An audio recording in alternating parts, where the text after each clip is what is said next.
ડાંગના વઘઈ તાલુકા પંચાયતમાં પ્રમુખ ભાજપના જ્યારે ઉપપ્રમુખ કોંગ્રેસના છે। વઘઈ તાલુકા પંચાયતની ચૂંટણીમાં ભાજપ કોંગ્રેસ વચ્ચે ટાઈ થઈ હતી। તાલુકા પંચાયતની 16માંથી ભાજપ કોંગ્રેસને 8 બેઠકો મળી હતી।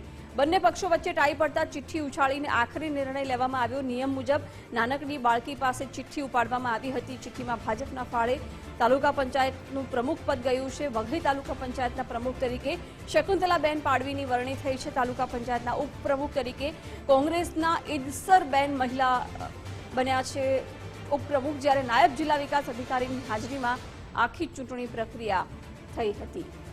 ભાજપ કોંગ્રેસ બંનેને 8 બેઠકો મળી હતી, જેથી અમારા દ્વારા ગુજરાત પંચાયત અધિનિયમ 1993 ની કલમ 63 એના જોગવાઈ 7 પ્રમાણે જો સરખા મત મળે તો ચિઠ્ઠી ઉછાળીને પ્રમુખ તથા ઉપપ્રમુખની વરણી કરવામાં આવતી હોય છે। એ નિયમ પ્રમાણે અમારા દ્વારા કાર્યવાહી કરવામાં આવતા વઘઈ તાલુકા પંચાયતના પ્રમુખ તરીકે ભારતીય જનતા પાર્ટીના ઉમેદવાર તેમજ વઘઈ તાલુકા પંચાયતના ઉપપ્રમુખ તરીકે ભારતીય રાષ્ટ્રીય કોંગ્રેસના ઉમેદવારની ચિઠ્ઠી નીકળેલી હતી। તેમજ તેઓને નિયમ પ્રમાણે આગામી 2.5 વર્ષ માટે પ્રમુખ તેમજ ઉપપ્રમુખ માટે ચૂંટાયેલા